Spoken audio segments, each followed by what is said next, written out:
Tras la decisión del Ministerio de Hacienda de capitalizar a Codelco en $1.000 millones provenientes de las utilidades retenidas de la operación Anglo, la minera estatal tuvo que revisar su plan de inversiones para este año y reducir cerca de $1.000 millones. Para conversar sobre la política de financiamiento de nuestra cuprífera, nos encontramos con el director ejecutivo del Centro de Estudios del Cobre y la Minería, Juan Carlos Guajardo. ¿Cómo estás? Muy bien, muchas gracias. Bueno, ya lo decía, Ministerio de Hacienda capitaliza en $1.000 millones, no era lo que Codelco había pensado, y la obliga a salir a los mercados por $750 millones. ¿En qué situación está hoy la empresa para cumplir con su plan de inversiones de aquí al año 2021?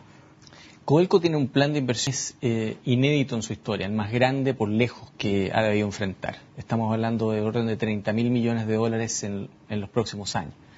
Para poder realizar este plan de inversiones, Codelco necesita una combinación de deuda, de utilización de depreciación y además necesita el aporte del dueño, del fisco chileno, del orden de los $5.000 millones, un poco más. El problema que hay es que la decisión del Ministerio de Hacienda de este año no va en línea con alcanzar este aporte de $5.000 millones en los próximos años y ha debido generar algunos cambios en las decisiones de Codelco, como por ejemplo anticipar deuda y reestructurar un poco el plan de inversiones de Codelco. Eso tiene algunos impactos todavía no muy significativos. Si esta situación de menores aportes de parte del fisco se prolonga al próximo año, ya veríamos algunos impactos en los grandes proyectos que Codelco debe realizar. En otras palabras, si el fisco no compromete aportes frescos, el plan de inversiones de Codelco podría peligrar y eso podría poner en peligro además la viabilidad de la empresa. Así de importante es lo que estamos enfrentando. Esto es un problema que va más allá del gobierno de turno, porque si bien este problema lo va a tener que solucionar el próximo gobierno, hay muchos que ya han pensado en presupuestos plurianuales, en incluso privatizar Codelco. Hay un mix de alternativas desde la izquierda hasta lo más de la derecha. ¿Cuál sería la solución para tener una política de financiamiento asegurado a largo plazo para la estatal?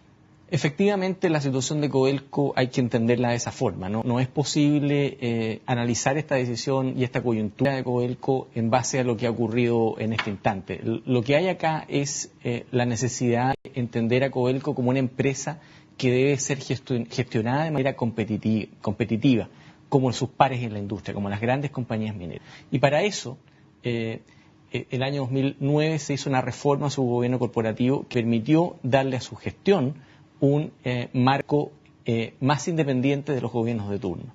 Sin embargo, se ha visto ahora que esa reforma quedó incompleta porque las decisiones de inversión de parte del fisco todavía son tomadas con una visión de muy corto plazo, que no se condice con esta reforma a la gestión de la empresa. ¿Ese es el problema o el gobierno de turno no le cree al proyecto, al plan de inversiones que tiene Codelco, de reducción de costos, o de que estos 5 proyectos estructurales que Codelco ha definido sean los más relevantes, a lo mejor?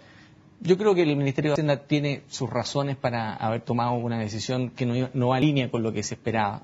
Probablemente hay algunos elementos como los que tú señalas, pero el problema de fondo es que existe la capacidad del Ministerio de Hacienda para tomar una definición de corto plazo y eso es lo que, de cierta manera, no debiera ocurrir.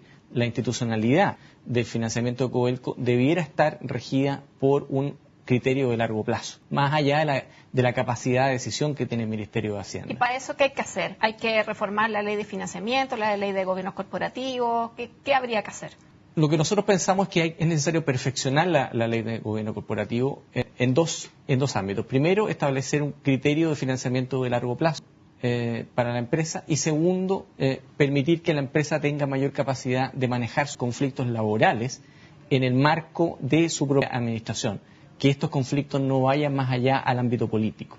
En el tema del financiamiento de largo plazo, pensamos que el Estado debiera contar con una institucionalidad capaz de evaluar proyectos tan grandes como estos, desde el punto de vista técnico y financiero, y esa recomendación y esa capacidad de evaluación fuera más vinculante a las decisiones del Ministerio de Hacienda, de tal forma que exista un criterio de largo plazo que trascienda la capacidad de decisión del Ministro de Hacienda. Y para ello se puede recurrir a los fondos de estabilización económica social, pero lo importante es que haya una visión de largo plazo respecto de cómo se va a financiar los planes de una empresa como Codelco. Aparte de este problema de financiamiento, Codelco ha tenido que lidiar un poco con los mayores costos, sean energéticos o laborales, y también por la menor ley del mineral. Pero aparte se suma que el precio del cobre va bajando. Especialistas internacionales lo ven a largo plazo menos de $3 la libra y nacionales encuentran que podía estar por 3 o superior. ¿Qué opinan ustedes al respecto?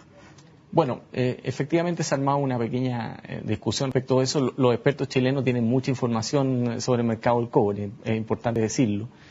Nosotros pensamos que existe un cambio estructural en el mercado del cobre y en los mercados de commodities, impulsado por el crecimiento de China. Es cierto que China está entrando en una nueva fase y es cierto también que la oferta de cobre está aumentando de manera más fuerte que en el pasado.